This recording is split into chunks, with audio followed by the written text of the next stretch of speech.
আসসালামু আলাইকুম এবং আন্তরিক শুভেচ্ছা। বঙ্গ আসামের লক্ষ লক্ষ হযরত সৈয়দ একরামুল হক রহমতুল্লাহ হলদিবাড়ি হুজুর সাহেবের প্রদর্শিত রাস্তায়, আউলিয়াদের এবং নবীর রাস্তায় আমরা যে দিনের কাজ, এখানে হাফিজে কোরআনের তাজবিদুল কোরআনের ব্যবস্থা করেছি। পাহাড়পুরের জমিনে ডাঙ্গাপাড়ার মধ্যে এক টুকরা জমিন প্রধান পাড়ায়, এই প্রধান পাড়ায় আর একটা 5 তলা বিল্ডিংয়ের আমরা জনগণের পয়সায় এই ঘর আমরা নির্মাণ করার জন্য চেয়ে আছি। পয়সার অভাবে হয়তো আমরা অনেক পিছিয়ে আছি।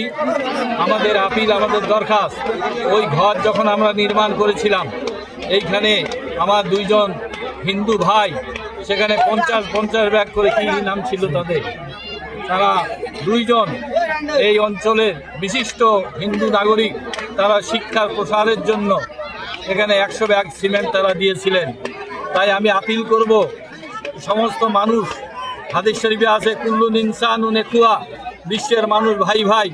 সেই ক্ষেত্রে বাংলাদেশের যেটা সাম্প্রদায়িকতা চলছে, প্রত্যেকটা মানুষ আল্লাহর সৃষ্টি, তাদের উপরে যেন কোনো ধরনের জুলুম না হয়, জুলুম না করেন, এটা আমি আপিল করছি।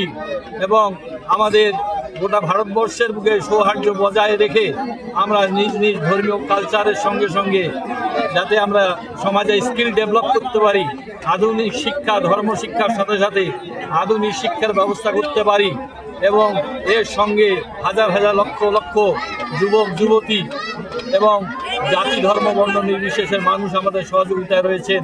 এবং শান্তিপ্রিয় মানুষের কাছে আমাদের আবেদন, তারা ধর্ম নিয়ে যেন বিভেদ, রাজনীতি এবং নোংরামি না করেন। এই বলে আমি আমার ক্ষুদ্র বক্তব্য হলদিবাড়ি দরবার শরীফের পক্ষ থেকে এবং জামিয়া একরামিয়া কমিটির যৌথ উদ্যোগে এবং আমি সভাপতি হিসাবে সাজু হুজুর সৈয়দ সিরাজুল হক হলদিবাড়ি দরবারের পক্ষ থেকে এবং জামিয়া একরামিয়ার পক্ষ থেকে আপনাদের কাছে আপিল করছি, শান্তি বজায় রাখুন, সৌহার্দ্য বজায় রাখুন। ধর্ম যার যার, কিন্তু অনুষ্ঠান বা এই ধরনের প্রতিষ্ঠান সভা। আসসালামু আলাইকুম।